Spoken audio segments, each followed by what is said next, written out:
एक बार के फतेह बुला जानी बार में कहते ढाठी लगता शरा मित्रों 12 किहड़ियां दी गाइयां जांदियां योधियां दियां बहादुरां दियां पंजाब दे विच अल्लाह योगी यारखा मुसलमान वो कहता करतार की सुगंध है नानक की कसम है जितनी भी करूं करीब वो गोविंद की कम है। बुल्ले शाह मुसलमान तो इन्ना भड़क हो गया कहता बात कहूँ ना अब की ना कहूँ मैं तब की बात कहूँ मैं जग की अगर ना होते गुरु गोबिंद सिंह तो सुन्नत होती सबकी। कलगी वाले श्री गुरु गोबिंद सिंह महाराज ने पहले भी थोड़ा दसिया अंग्रेज कहने मैं कहता काश मेरी बरतानिया पैदा होंदा मैं थानू नज़ारा दिखाता मैं सारी दुनिया से गुरु का नाम चमका दिता। कहता हिंदुस्तान के लोग अज उन्ना मान नहीं कर सके जिन्ना असीं अपने शहीदा किया और कहता 7,33,000 शहीद कले पंजाबियों का होया पर उन्होंने मान नहीं दे सके। तो फासल की गल करिए की होया कहते जी इदा गुरु अपने काबू नहीं होना। राजा जसवालिया ओदा एक हाथी शराबी और कहते ओदे मथे ते बन्नांगे तवियां ओदे उत्ते बहावांगे महत्ता ओनू पावांगे रज के शराब ओदे मगर भेजांगे राजा की फौज ते जांदा यात्री नंदगढ़ के किले विच मार दूगा टक्कर किला ढह के जमीन ते डिग पऊगा ते असीं हथों हथी फड़ के गुरु नूं बंध लांगे रस्सियां दे नाल ते दिल्ली दरबार औरंगजेब दे पेश कर देंगे ती मूहों चौदे मरतबे मूहों चौदे इनाम प्राप्त करांगे। मित्रों महाराज की बाणी कहती धन जोबन दो बैरी होए एक धन एक जोबन परमात्मा ने बंदे नूं दत्तिया बंदिया तैनूं मैं जोबन दिता दुनिया च विचर तैनूं मैं धन दिता इनू समझ दे नाल खर्च इहदे विचों थोड़ा बाला गऊ गरीब की मदद कर लंगर विच छा पा किसी गरीब की पुल्ली बना दे किसी गरीब कोल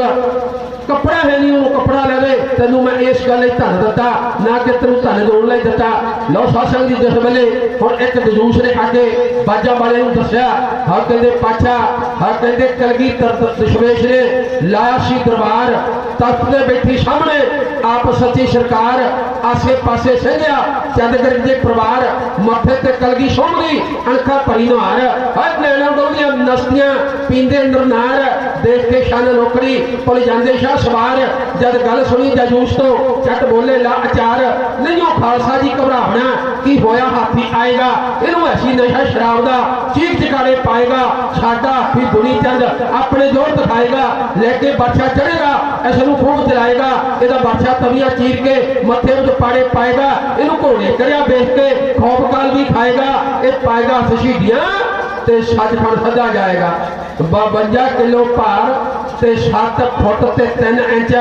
सालों का पोता ये आ गया कहते लंगर बच्चा इन्हें 1 किलो देसी प्रसाद छक लेना 1 टोकरा प्रसादिया का खा जाना 1 देगा दाले का दिहाड़ी खा जाना 1 घड़े नूं ला के मूँह ते एको वेले पी जाना ना बाणी पढ़नी ते ना सेवा करनी ना झूठे भांडे मांगने सारा दिन घराड़े मार देने पातशाह ने पर करनिया कहते जद कलगी वाले तो सुनिया दुनी चंद मसांदा हाँ कहते मित्रों और कदे हाथी बंदे ने लड़ते देखे और गुरु आपा नूं मरा देगा। हाँ कहते उस वेले अपने साथियों ना कीतिया सलाह कहते आनंदगढ़ का टप्पे किला कंध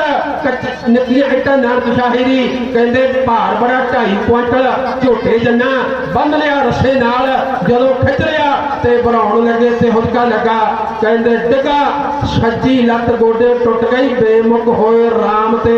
लगन जन्म जोग जेड़ा बंदा अपने गुरु तो बेकम हो जाता गद्दे दोष ना दो किसे दोष कर्मा अपने जो मैं किया सो मैं पाया दोष ना दीजिए अवर जना इधर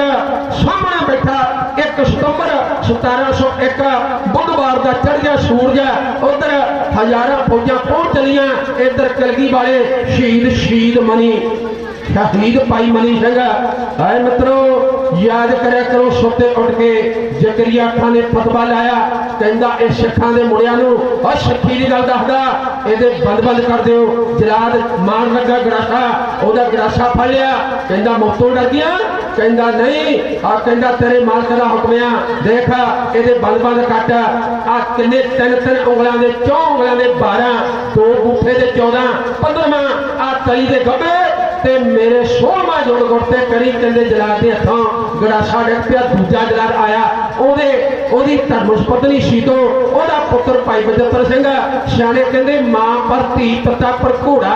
बहुता नहीं ते थोड़ा थोड़ा जिद्दां दी कहंदे मां ते सियाने कहंदे ओदां दी कहंदे जड़दी बच्चे लो अज 7 पुत्रां नूं जन्म दिता छोटा पुत्र बजतर सिंह सामने खलोता जोड़े हाथ आ गया कलगी वाले दे दरबार और सथा पढ़ला बाणी लो मैं पढ़ती बाणी गुरु मेरे संग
ढाटी जथा मित्रों जिस वेले मनी सिंह के सुपुत्र बजतर सिंह के हथ के नागणियां उहदे सिंह बड़ा भरा पिछले पासे खलोता हर कलगी वाले ने ला दिता चरणों नूं हथ हर कहंदा बाजा वालिया दे दे आशीर्वाद जब बाजा वाले ने रखिया कहंदे कंड ते हथ 4 हाथियों का बल लगा ठाठा मारना आ गए पाई कर भाड़िए राजे अल्लाह अकबर दे मार दे नारे इधर कलगीधर दा पुत्र लबे सजगा नीले घोड़े उत्ते उन्हें खिच्चियां घोड़े दी बागां घोड़े मारियां छालां चक्के दो पौड़ रखे हाथी दे सोर दे उत्ते ते भाई बचतर सिंह ने लैके कलगियां वाले ने ना आके सतगुरु ते कढ के नागनी हाथी दे मथे च बाहर है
वर्गी जो नागनी बची हाथी भज गया राव वर्गे राजे पैरों थले गड़ के मारे गए